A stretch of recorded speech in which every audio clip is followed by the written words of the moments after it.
Hey everybody, thanks for joining me. My name is Jess Osro.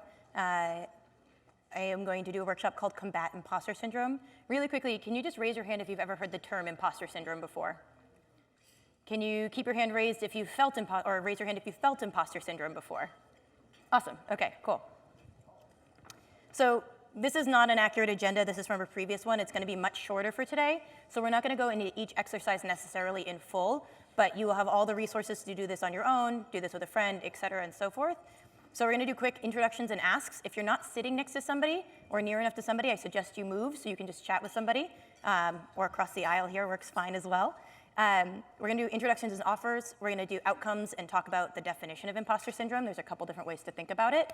We're going to have worksheets on how you can recognize it in yourself, talking about affirmations, and talking about biggest wins. And these are all kind of different strategies you can use to combat imposter syndrome. And then we'll do closing and offers. So who am I and why am I talking about this? I have been working in HR and technology for the last 9 years or so. I have done a lot of women's research focusing on women, and imposter syndrome comes up time and time again. I'm really no BS. I have no reason to bullshit anybody on anything, and so I tend to identify both with imposter syndrome and being able to help others work through it. It affects women, and I think women often get more airtime when it comes to imposter syndrome, but imposter syndrome can affect anybody. For anybody who's coming in, there's some workbooks right there in the corner. Feel free to grab one. So I'm going to ask you to talk to your people around you. I want you guys to do quick introductions. If you know the person, that's fine. But if you already know them, ask them something they don't know about you, or tell them something they don't know about you. And if you don't know the person, just your name, where you work, why you're here. I'm going to give just like 2 minutes on that. If you have any asks, have anybody in any of your networks used the term asks before? Making the ask? No? So an ask is essentially exactly what it sounds like. I need help with graphic design. I suck at graphic design. I really could use somebody to help me with that. And if somebody here is like, oh man, I know graphic design, you might raise your hand to say, I know graphic design, I'm offering to help you. So that's the ask and the offer. This is a huge, huge component to building community, specifically to help imposter syndrome. So if you have any asks for your neighbor, make the ask. They might not be able to fill it, that's okay, but make it anyway. And then generally speaking, the rules for today are Vegas rules. Hopefully we can open ourselves up to some vulnerability in here, so whatever gets said in here stays in here. Just be, basic respect and privacy and those kinds of things. So just take 2 to 3 minutes, introduce yourself to whoever is your closest neighbor. If you have any asks, and do the asks, and yeah, just take 2 minutes.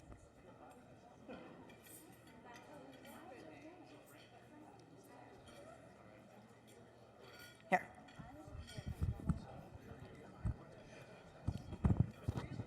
I'll come talk to you. Hi. I'm Jess. Hi, Richard. What brought you to the workshop? Or the... New to Postgres, so I've been doing it about 6 or 7 months now. So how's the conference going so far? Pretty good. I'm learning a lot. Yeah. So it's a little, talking about, feeling like, I've done other technologies like Oracle for 25 years, and then all of a sudden I'm in this role that I have to, sometimes I pretend like I know what I'm doing. Totally. It's especially common in tech and transitions and with so many new languages and frameworks. It's kind of surprising that more people don't say, what the fuck is going on? Right, yeah. So, I'm just here to learn. Cool, awesome. Well, thanks for coming. Appreciate it. Thank you. Awesome. Let's see, everybody got workbooks in.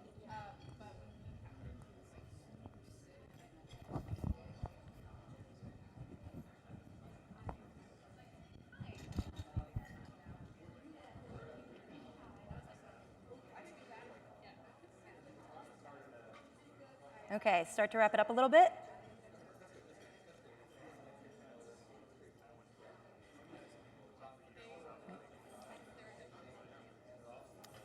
Okay, I'm going to bring it back here to the screen. So really quickly, I want to go over outcomes. So again, this is meant to be a 2-hour workshop that we're kind of condensing, so some of these outcomes might be a little fuzzy today. If you do have any questions, come talk to me afterwards or get in touch with me afterwards. We're going to learn what imposter syndrome is. We're going to learn how to spot it in the moment of like, oh shit, I'm feeling like an imposter and I need to figure out what I can do to just step out of that. What the effect is on your career. Imposter syndrome can be a huge hindrance in career trajectory. How to combat it and how to improve the recognition of it. So first, what is imposter syndrome? Is anybody willing to stand up and read out loud in a really loud voice any one of these? No? Okay, totally fine. Yeah? Stand up, speak it out loud. So to combat imposter syndrome, just to know, I've done hours and days worth of public speaking. This is not a skill that came easily at first. Yeah. Yeah, read any one of your choice. The persistent feeling that others overestimate. Has anybody felt like other people overestimate them and their skills? Yeah, me too. Anybody else want to stand up and read one aloud? Yeah. But I just took a bite, so No worries. the pattern of dismissing success as luck, good timing, or deception. Has anybody dismissed their success and said, oh, I was just lucky on that one? You know, it was good timing. Awesome. So you guys can relate, it sounds like, to imposter syndrome and some of the pieces of it. So the inability to internalize accomplishments, really own them, is a huge piece of this. And feeling like you don't deserve the success. And that attributes to the other two as well. So why do we talk about it? What does it matter? Why don't we just get along with our lives and move forward? So one is to create a level playing field, especially in the emotional range. You know, if you've ever felt like you've been negatively impacted by your emotions or overcome, I know I'm a crier. I cry at everything. I can cry at a Hallmark commercial. So my emotions can definitely get in my own way sometimes. When I get angry, I'm out on my sleeve. To remove the mystique of it, you know, earlier today I was talking about invisible disabilities. The more we talk about these things, the less scary they become. And so if we can say, oh man, I had this wicked imposter syndrome moment and I lost it, but you know, I know next time and I can do better. So the more you talk about it, the more it becomes just commonplace, the less scary it is.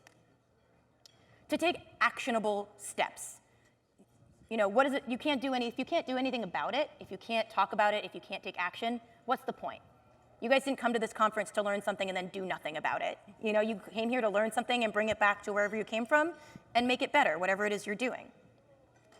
And last reason is to support, and this is, again, usually targeted at women, but it's for everybody, to support and stimulate change within your community. This is not just about you. This is something that's far bigger than you, and this is why we talk about it. This is why we take action. This is why we want to remove the fear. It's because it's about making change in your communities. When I was talking at that presentation, I sounded so smart. Has anybody ever said something like that? Obviously, not necessarily in that effect, but you know, you do something and you're like, wow, I just sounded so smart. That was so great. I'm not really that smart, but I sounded really good in there. That's imposter syndrome. You know, and part of recognizing it is being able to see a colleague say something like that and say, no, you're feeling like an imposter. That was you. You said all of those things because you know them. You said all of those things because you're aware and you're knowledgeable and you're intelligent. So recognizing kind of phrasing where imposter syndrome shows up is really key. So we're going to jump into some of the activities, some of the more interesting parts of this.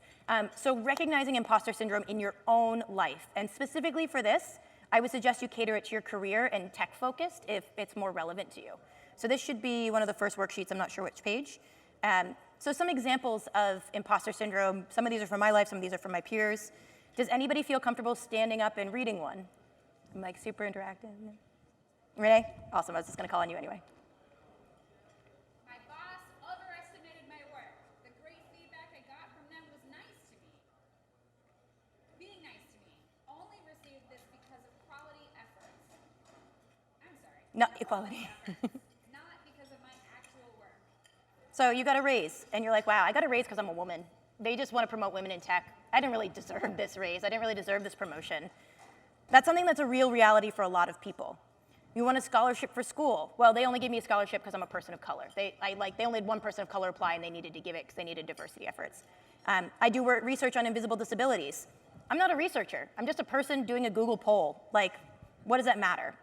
So those things are all really easy, identifiably manifestations of imposter syndrome in lives. So I want you to take a couple seconds. If you want to work with your partner, totally fine. Write down some ways that you might recognize imposter syndrome in your own life and specifically your own career. It can be really small, it can be really big. I'm going to walk around, and if anybody needs any help or has any questions, I'm happy to help and answer any questions that I can. And if you need a workbook, there's a couple extra ones.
So one example that came up and one question that came up, somebody brought up their white male privilege and said, how do I balance the white male privilege piece with the kind of, that's how I got lucky. I got the foot in the door, but then do I own the achievement, or is that, am I balancing that with the white male privilege? And I think it's really important to make those identifiers of, I got lucky to be in the spot that I was in when it happened, but I earned my keep when I was there. I guess you can still deserve to be there even if you got lucky and how you got there. And somebody else brought up, how do you make those break points? How do you identify that for yourself? And there's some of them that are just commonality. If you can recognize your privilege. As a white female, I've gotten a lot of different liquids and makeup and things through airport security because I'm a white woman and I'm short and I'm cute enough and I can get through. I get that. But I can recognize that moment, but I'm also not going to scream bomb in the middle of an airport. So finding those places and knowing those definitions, if anybody at the end of this feels like they struggle or want more, I highly recommend working with a career coach. There's career coaches that focus in a ton of different areas, so you can get really niche, but it's an incredible investment in yourself and your career. I have tons of recommendations in terms of alleys and means of finding them if you're interested in that. Is anybody open to sharing what they wrote down? I think we have a volunteer in the front here. Mine was, I don't deserve the pay that I get. So, What I do, it's not that great. I'm way overpaid. There's no way I deserve that amount of money. yeah, so the comment was that he doesn't feel that he deserves what he earns in terms of his salary. That happens a lot. And that's why making sure your HR at your company has best practices in place. That's why having levels with pay bands is really important to make sure that you have gender pay equity, that you have pay equity among people of different sexualities, different races and ethnicities. Having those things in place isn't just about making sure there's parity, but it's also about helping him realize that, yeah, no, we put you in this band based on your experience, based on your interview, based on these pieces. We've qualified you for here. So we're taking away his ability to feel, hopefully, to feel too bad about it because we've qualified it in a specific way and are able to talk to him about that. Does everything make sense so far? Are there any questions, concerns, thoughts? No?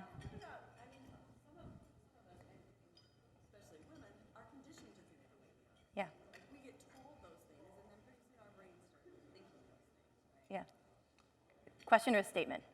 Well, just, is that something that you go into, or how Yeah. is that, right? So the question/statement was about women being conditioned to talk about their achievements in an underachieving kind of way, to constantly downgrade themselves. And we have been conditioned, 100%. Women, people of color, minorities, again, white dudes in the audience, don't take offense, but recognize where you're at and what your white privilege has done for you and your male privilege has done for you. I think this is a retraining of the brain. Everything in this workshop, you're not going to be able to combat imposter syndrome 100% after this workshop. I'd be an idiot to think that. But I'm giving you tools and means of practices. I'm giving you a framework that you can practice at home. You can practice with your friend. You can practice with your therapist. You can practice with your dog. I don't care. This is a means of practicing because these are muscles that you probably have never used. And if you have used them, maybe it was like in 5th grade when your teacher asked you to give a presentation on something great about you. So these are tools to practice because it's an ongoing thing. And as you evolve in your life, as you evolve in your career, things change, your insecurities change, things at work, if you transition careers, that's a huge imposter syndrome moment for a lot of people. Like you go from one thing to another, all of a sudden you have a blank slate and you're like, shit, I have no idea how I fit in here. So yes, I do address some of that and we can talk offline as well. So affirmations, does everybody here know what an affirmation is? Yeah, I see some nods, I can go with it. So I want you to turn to your peers. I'm gonna list on the next slide 3 different affirmations. I want you to turn to whoever your neighbor is and say them out loud, all 3 of them. And don't just like mumble and say your affirmation, I'm a cool kid, but really own your body, sit up straight, turn to your neighbor and say, I am strong. I deserve this. I have earned my seat at the table, whatever they are. So turn to your neighbor, turn to your partner, say them out loud, really own them. This is hard, but really, really own it.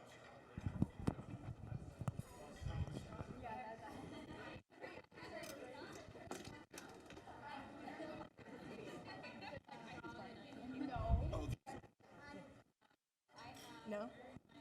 You're totally fine.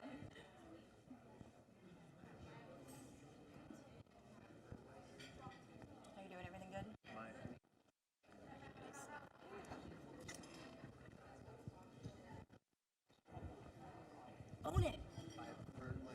drama. Yeah. It's like, you know, the freedom emotional technique. Do you know that? EFT, emotion freedom technique. Okay. You're massaging some points on your body and keeping telling you things like that. Oh, I like that. I'll have to look that up. Yeah, you can look it on the internet. EFT, Yeah, emotion interesting. freedom technique. I like it. Very cool.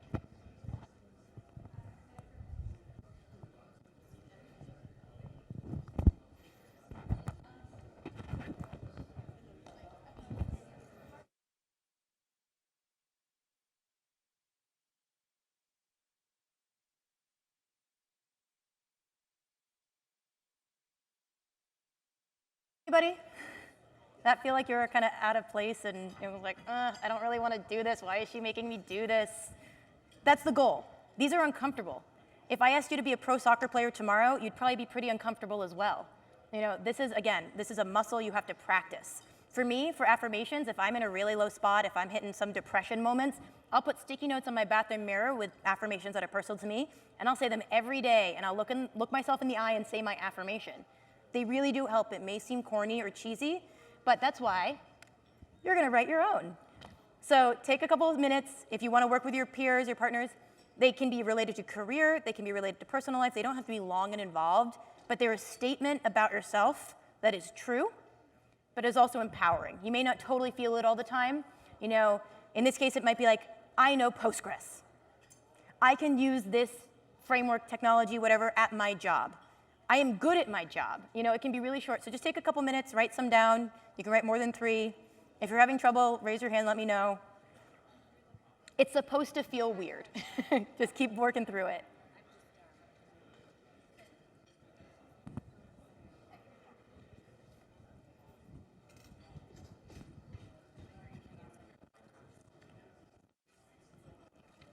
Hopefully your company is salary band so you can know your... No, we're not. But what I tried it.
Participation again.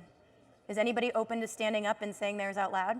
Just one of theirs, not all of them, just one. An affirmation. Yeah. You took another bite. I'm calling out you the perfect times. Yeah, I'm really good at biting things before you call me. I'm really good at networking and organizing conferences. I am really good at networking and organizing conferences. So if he's in a moment where he feels like shit and something just went wrong and the speaker blew up, he has his affirmation and he could say, I am really good at this. This is a moment, but I am really good at this. Owning it, taking it, recognizing it, pushing it aside and saying, I'm gonna keep going where I needed to go. Anybody else feel comfortable sharing one of theirs? No? Okay, that's okay.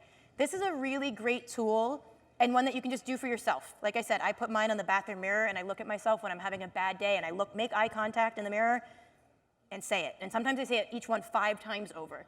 It's a practice. It's a making yourself feel better. It's bringing yourself back to kind of the baseline that you need to be at.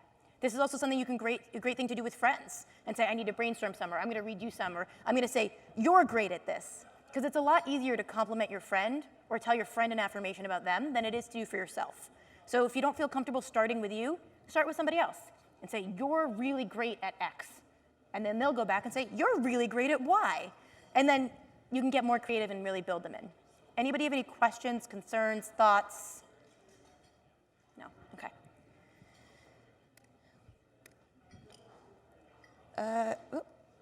We're going to go back to biggest win. So biggest win is something that I was fortunate enough. I grew up in rural New Hampshire, dead-end dirt roads. I went trick-or-treating with my pet sheep. It was pretty cool. You know, I was a really cool kid. But when I was 18, we had new neighbors move in, and it was a couple who had been living in New York for 30 or so years. And the male counterpart of the couple, Dominic, was an executive career coach and had been doing it for 20 years. The man got paid $1,500 an hour to talk to CEOs about things that they could be doing better. And we started chatting, and we became chummy, and they're living in the country. It's great. And he started coaching me, and I had no idea. I'm 18, I'm like, cool, college is coming up, great, whatever.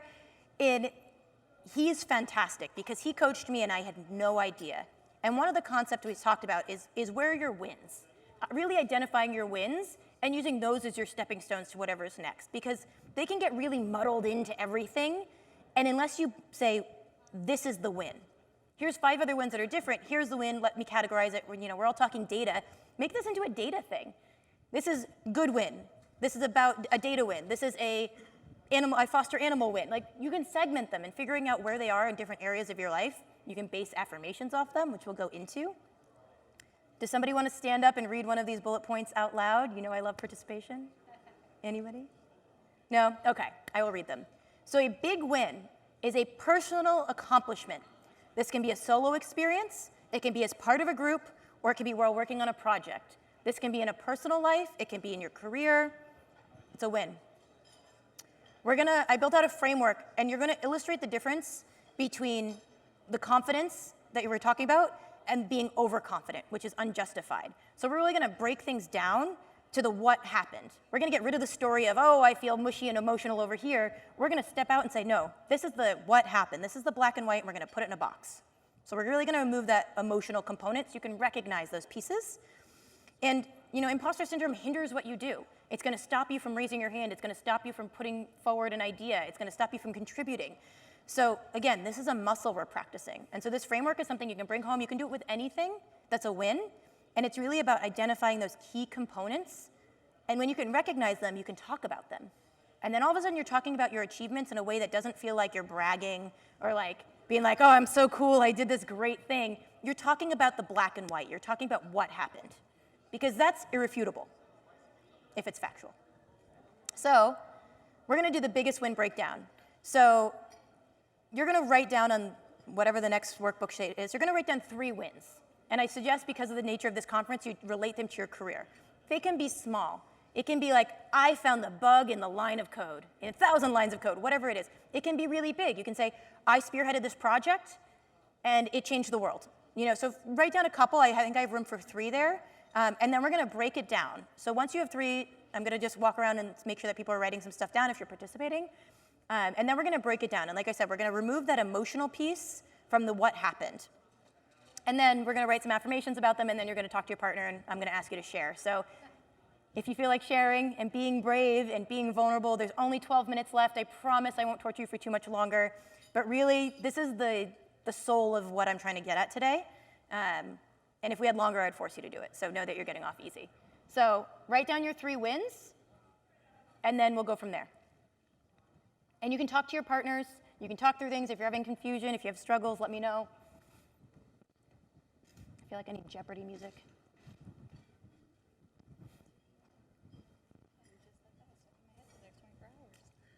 So yeah, big wins. Be anything. I know exactly what it will be, and I will share. Good. Good. How are you feeling? I'm feeling pretty good. Good. Nothing like a little food to realize that you're human. Yeah. Cool. You didn't get a workbook. No, Okay, well, if you want a workbook, you have a workbook. Okay. Thank you for sharing and continuing.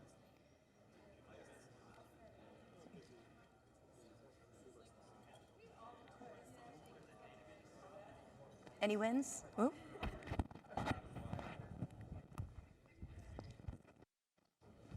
All makes sense. Yeah. No, totally. Keyboard. Yeah, no, I'm that kind of nerd. I travel my keyboard. Yeah, there are worse things that are weird.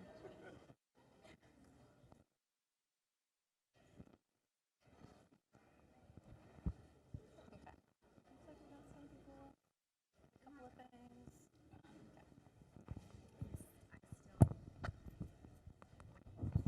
Okay, it seems like the people who are playing along have a couple of things written down. Thank you. So if you flip to the, well, I got a nice another quote in here. So often people will get into their head about this and be like, well, I worked on that project, but I just like helped. I really didn't do that much. I wasn't the main person. You know, I didn't have direct impact, blah, blah, blah. Stop bullshitting yourself and write down what you did. Write down a win. Everybody has a win. If you don't have a win, if you don't have a therapist, go get a therapist. You probably have some deeper-seated issues that you probably need to work on. But my guess is everybody in here has 3 wins and can do something. Stop letting your own mental whatever, that little imposter dude on your shoulder get in the way. So this is an example of the biggest win that I had. So I'm going to go through this, and you're going to break down one of your wins in the same fashion. So at my last company, I created a compensation and title leveling structure for the entire company, and then re-leveled everybody into that structure. Told them why, told them all of the reasons, worked with the managers, etc. My role, I created the initial document, I did all of the research, I figured out the equity ranges, the salary ranges, parsed it out for technology, to marketing, to growth marketing, to all the different roles.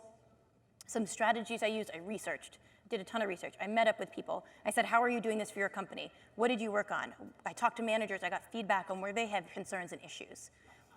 What did I learn? Is that there's a million ways to do this. There was no one right way, and that was incredibly frustrating for me. I wanted there to be an answer and be done. And for me to know that there wasn't an answer, there was just this adaptation that I had created, was really frustrating, but a really good learning experience. And what strengths did I use in that process?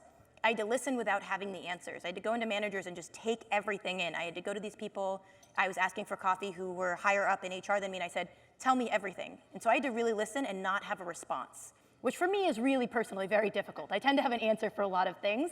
So that was a really hard thing for me to have to really work on and practice. And then I had to coach people as we rolled this out, making sure that they didn't feel like they were left behind or they had another issue or why is their title different, blah, blah, blah, blah, blah. Do a lot of coaching around that. And so the next step is writing affirmations that align specifically to the breakdown of the win. And I do this because, one, you can create more affirmations for yourself, but recognizing that there's different pieces of every win you have. You didn't just make something happen. You didn't just put on this conference and it was amazing. That's not what happened. You planned, you researched, you asked for submissions, you reviewed the submissions, you asked people, you said, hey, this is what we can afford, this is what we can't afford, here's what the layout is, here's the schedule. There's so many pieces that go into whatever win it is, and it's really easy to dismiss it as just one big chunk. And I don't want you to do that today. I really want you to break it down. And so feel free to start while I'm chatting, but take one of your wins and start breaking it down into those different categories. What was your role? What strategies did you use? What did you learn? And what strengths did you use? And then once you have those, start in the affirmations. So for me, the overall affirmation is, I am qualified to strategize and implement human resources policies. That was big. I was a solo person of one. So that's a big affirmation for me to own and internalize.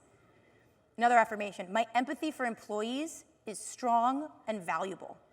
My ability to go in and really hear what they're saying and understand is a really strong asset in my toolkit. Really big one for me. Affirmation, what I currently do not know does not hinder my ability to do the job or the project. This was a really hard one for me to take on. Just because I didn't know everything doesn't mean that I can't do it. You can go into a project and say, wow, I know 2% of what I need to know, and you can still kick ass at that project or whatever it is. That doesn't hinder that. Another affirmation, it's okay that what works for right now might not be the solution forever.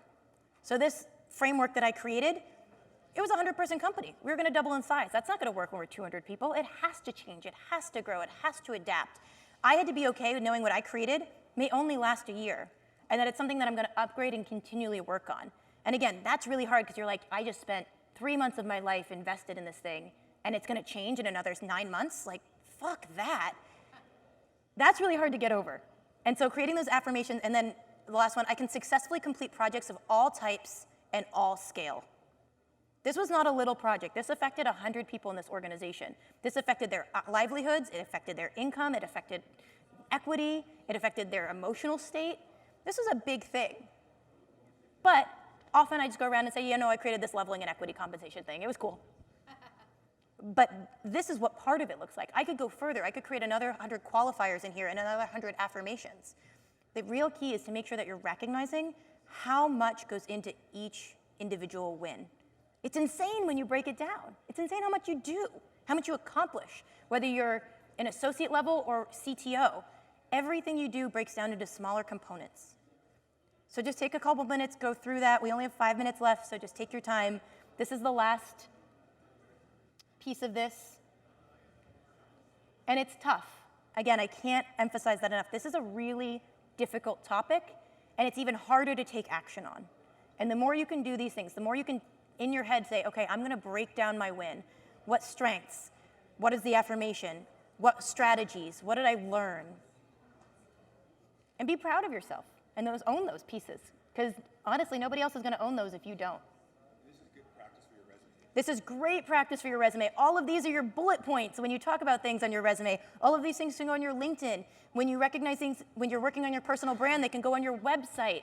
This is huge. This is a really easy way not to have to hire a resume coach versus a career coach and then pay them a lot of money. I think it's also interesting that I've never thought about doing this after a project was completed instead of looking at it this way. In other words, you just complete the project and you go on, and you usually have a post-mortem or something like that, but I've never thought about breaking it down this way. So the comment was that he'd never thought about breaking something down after the project in this way, that you can do a post-mortem on something and you plan out a lot in the beginning of the project, but often you're like, cool, we're done, it worked, next.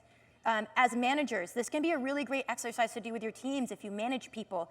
This is something that's honestly, you talked about being conditioned as women. This is a great thing to teach your daughters. This is a great thing to work through with young children. Teach them these frameworks early on so they can own it and they can teach it to other people. This is, a cyclical thing we're going through, and the more you can practice it, it's a muscle, and it hurts, and you're gonna be sore afterwards, and you're gonna be like, man, that Jess, she was kind of obnoxious. She really made me have to think and do something that was out of my wheelhouse.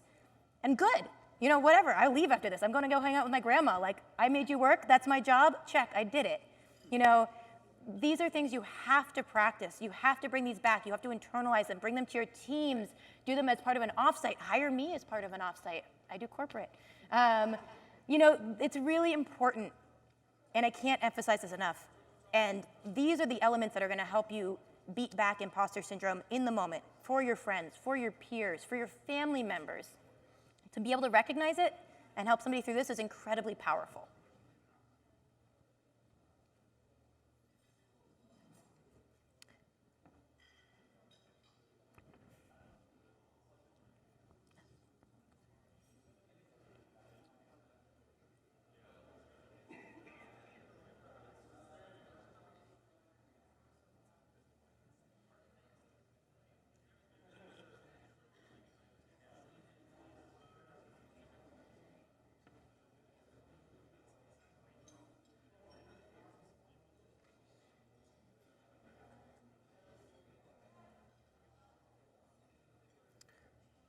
So we're down to 2 minutes, so I'm going to jump ahead. Again, normally in a longer session, I would give you much more time and be poking and prodding and walking around. So again, you got lucky. In summary, just really quickly, for your life, recognize it. Pat yourself on the back. Be more confident. If you have those asks, put them out into the universe. You never know. You may get nothing. You might get a ton of things. In my women's communities, asks and offers are a huge component. For your career, be able to better analyze and develop ownership over your accomplishments. Really own them for each of the individual pieces, not just the overarching goal or project. You can boost your self-awareness. For your community, if you bring this back to your community, you're gonna break down barriers, you're gonna create connection, you're gonna foster that community rather than just being in it. And really, be more generous with your offers. If you're good at something, if you're like, wow, I know how to do this really well. Put out an offer in the world. If anybody wants to learn this, or if maybe you're in a community that does webinars, I'll do a webinar on that. It's a great way to boost your personal brand. It's a great way to get out there. You know, if it has 6 people who attend, woo, you just got practice and 6 people know something better because you were there and because you made that offer. There's a couple of extra worksheets in the book that we're not going to do now, but Brainstorm 3 asks, what do you need help with right now? It could be career, it could be personal life. And the counterpoint to that are, what are 3 offers? What can you bring back to your community or your team or whatever that you're not currently offering to them, and making that an explicit offer. So in conclusion, it's about empathy and understanding for yourself, for your peers, for your direct reports, for the people around you, for your managers, for your parents. If you can have empathy and understand about imposter syndrome, about its effects, it's huge. Resources. You have resources. Affirmations are a really great and simple way to work against imposter syndrome. The biggest win framework, again, use it with your teams, use it with yourself. You know, say it aloud to your dog or your cat. I'm a crazy cat lady. I would say it aloud to my cat. You know, whatever works. Find what works for you. And then your community. You are nothing without your communities. If you don't have them, find them. Cement them. Know them. There might be the Postgres one. There might be the personal one. There might be the one that relates to cats. You know, whatever it is, find your communities and live in them. Help them. Give offers. Make asks. So those are really, really key. And anybody who did do the workbook, there is a feedback survey on the back of it. I really appreciate it. It helps me make this better. And again, I know this was short. I apologize. But I really thank you all for your participation and your thoughts. I know it's a little bit hard doing it at lunchtime, but I really appreciate it. And any feedback you're willing to give me would be wonderful. Thank you all.